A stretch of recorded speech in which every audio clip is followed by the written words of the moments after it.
जय हिंद दोस्तों, आप सभी का स्वागत है हमारे YouTube चैनल पर। जैसा कि आप यहाँ पर देख सकते हैं, आज हम हिंदी व्याकरण का जो बहुत ही इम्पोर्टेंट टॉपिक है उसको पढ़ने जा रहे हैं।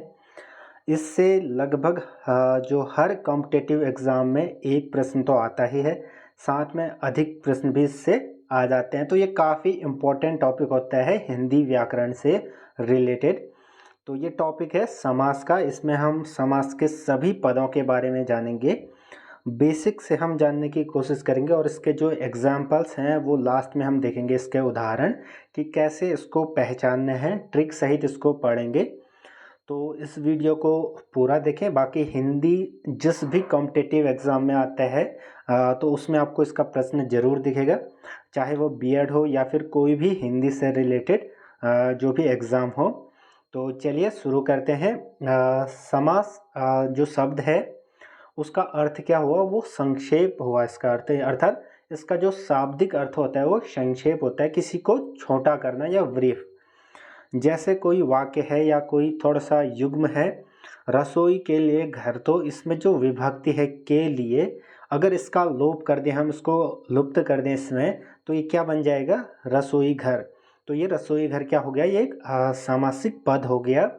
और रसोई के लिए घर, ये क्या हुआ, इसका ये एक समास विग्रह हुआ, अर्थात उसका विघटन हो गया मतलब।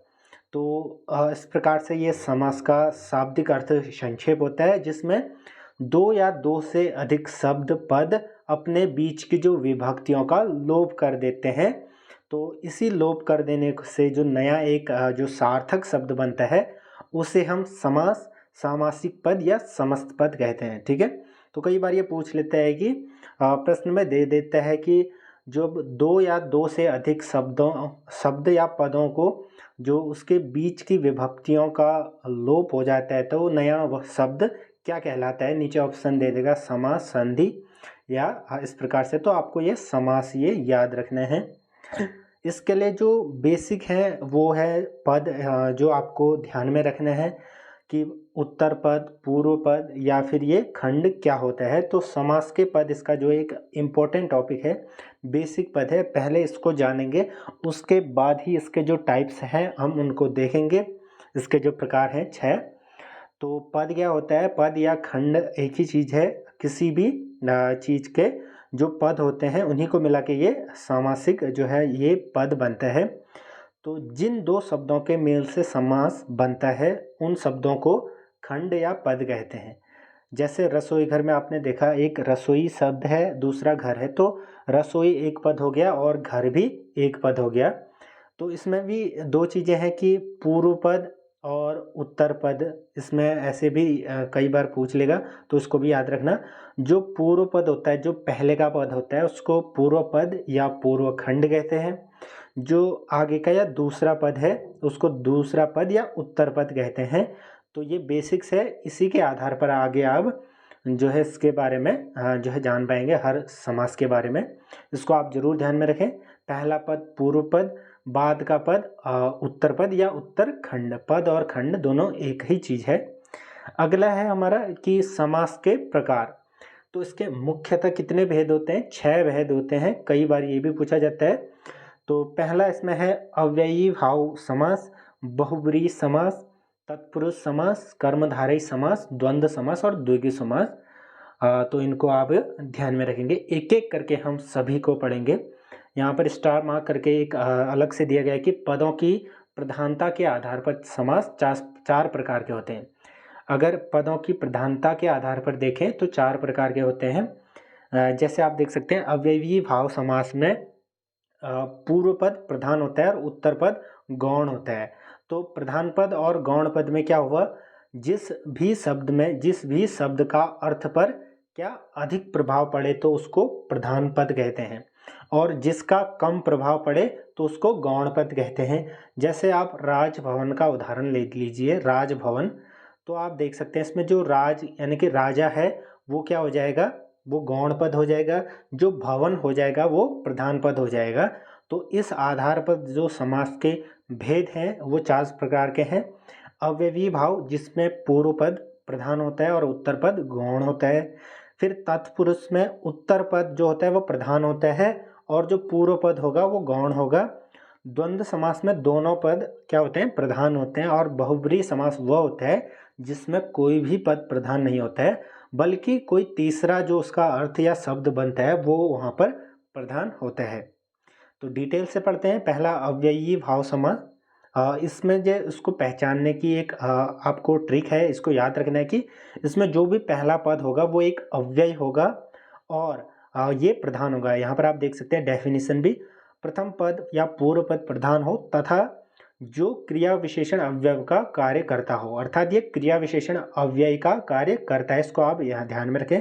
जैसे अव्यय क्या हो गए, यथा, आ, प्र, इस प्रकार से। तो आप उदाहरण भी देख सकते हैं, यथाशक्ति, यहाँ पर यथा क्या हो जाएगा, एक अव्यय हो जाएगा, विशेषण अव्यय, क्रिया विशेषण। तो शक्ति के अनुसार ऐसे ही फिर आजन्म, जन्म पर्यंत, इसका क्या होता है, समास विग्रह, प्रत्यक्ष अक्ष के प्रति या आंखों के सामने, ऐसे फिर उपकूल, कूल के निकट, तो ये इसका समास विग्रह हो जाएगा। अगला है हमारा बहुव्रीहि समास। तो यहाँ पर बहुव्रीहि समास क्या होता है, इसमें दोनों में से कोई भी पद प्रधान नहीं होता है, ध्यान रखें। जैसे अव्यय में पहला पद प्रधान था, इसमें कोई भी प्रधान नहीं होता है, बल्कि जो तीसरा इसका अर्थ बनेगा या शब्द बनेगा वो इसमें प्रधान होता है। इसकी डेफिनेशन एक बार देख लेते हैं। तो कोई भी पद प्रधान न हो जब दो या दो से अधिक शब्द मिलकर किसी तीसरे शब्द का या विशेषण बन जाए, अर्थात किसी तीसरे जो संज्ञा शब्द है की ओर संकेत करें, तो इसको क्या कहते हैं, बहुव्रीहि समास कहते हैं। इसका उदाहरण लेते हैं, उससे आपको अच्छे से समझ में आएगा। तो लंबोदर, इसका सामासिक विग्रह क्या हो जाएगा, लंबा है उदर जिसका, अर्थात ये किसी तीसरे को क्या कर रहा है, तीसरे को डायरेक्ट कर रहा है, किसी तीसरे के बारे में बता रहा है जो कि संज्ञा या शब्द है गणेश, अर्थात जो जैसे गणेश जी का क्या होता है, लंबा, लंबा है उदर जिसका पेट। तो आप देख सकते हैं लंबा है उदर जिसका अर्थात गणेश, तो किसी तीसरे का ही अर्थ बताया। इसमें से न लंबा है और न उदर, दोनों में से कोई भी प्रधान नहीं है। तो आप देख सकते हैं बेसिक चीज़ है कि हमको पद, पूर्व पद और प्रधान पद और गौण और प्रधान पद को याद रखना है। अगला उदाहरण देख सकते हैं, जैसे चतुर्भुज, चार हैं भुजाएं जिसकी, अर्थात विष्णु अर्थात दुर्गा, इस प्रकार से। आशुतोष, वह जो शीघ्र तुष्ट हो जाए, अर्थात शिव, जो शीघ्र ही खुश हो जाते हैं। अगला हमारा आता है कि तत्पुरुष समास। तो तत्पुरुष में क्या होता है कि इसमें जो उत्तर पद होता है या बाद का पद प्रधान होता है। कौन सा पद, उत्तर पद, उत्तर पद को ही क्या कहते हैं, बाद वाला पद, और पूर्व पद यहाँ पर गौण होता है। और इसमें जो विभक्ति का लिंग वचन दूसरे पद के अनुसार ही होता है, जो इसमें दूसरा पद होगा उसके अनुसार इसका विभक्ति का यहाँ पर क्या होगा, चयन होता है। इसके भी कई जो प्रकार हैं उसको हम बाद में पढ़ेंगे, इसके उदाहरण देख लेंगे। यहाँ पर आप देख सकते हैं इसके जो कारक चिन्ह हो जाते हैं वो लुप्त हो जाते हैं।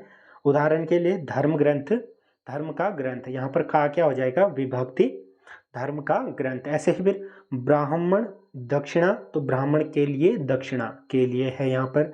ऐसे फिर देवालय, देव का आलय, सूर्योदय, सूर्य का उदय।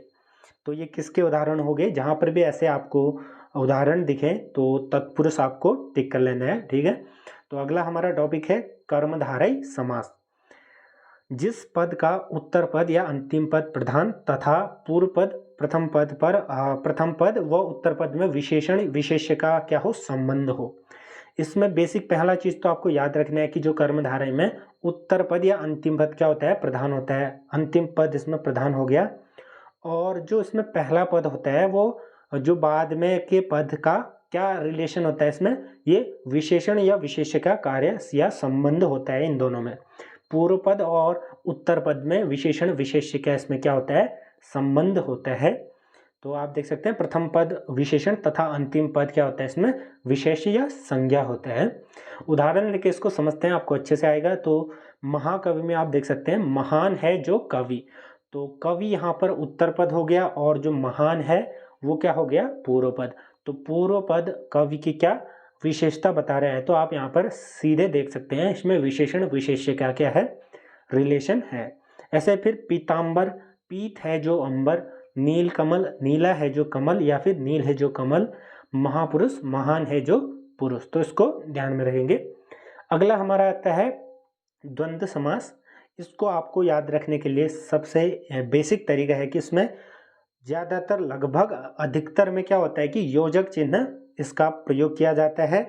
जैसे आप देख सकते हैं राम लक्ष्मण में, और ये प्राय क्या होते हैं एक दूसरे के क्या होते हैं विपरीत होते हैं, पर हमेशा नहीं, लेकिन ज़्यादातर केसेस में क्या होता है कि ये एक दूसरे के विपरीत होते हैं। जैसे आप देख सकते हैं माता पिता, तो माता और पिता, और इसका जो समास विग्रह करते हैं हम उसमें और, या, तथा इस प्रकार के क्या योजक शब्दों का यूज या फिर प्रयोग हम करते हैं। राम लक्ष्मण में राम और लक्ष्मण, देवासुर अर्थात देव और असुर, माता पिता माता और पिता। तो द्वंद्व समास काफ़ी इजी है, द्वंद्व समास इसको आप याद रखेंगे। अगला और अंतिम है हमारा द्विगु समास। इसको पहचानने की भी क्या है एक ट्रिक है कि इसमें जो पहला शब्द होगा वो क्या होता है, या पहला पद जो होता है वो संख्यावाचक विशेषण होता है। पूर्व पद संख्यावाचक विशेषण हो और जिसके समस्त पद से क्या होता है समूह का बोध होता है, अर्थात उसके जो समस्त पद से एक समूह का इसमें बोध होगा, तो उसमें क्या कहलाएगा द्विगु समास इसमें होगा।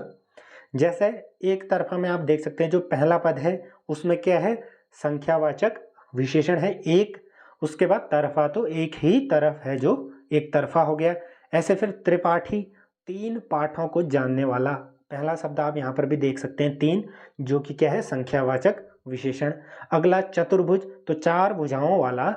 अगर चतुर्भुज में और चतुर्भुज प्रश्न में आ गया उसमें द्विगु और बहुव्रीहि दोनों दिया है तो आपको द्विगु टिक करना है, और अगर द्विगु नहीं है तो आपको चतुर्भुज में बहुव्रीहि टिक करना पड़ेगा।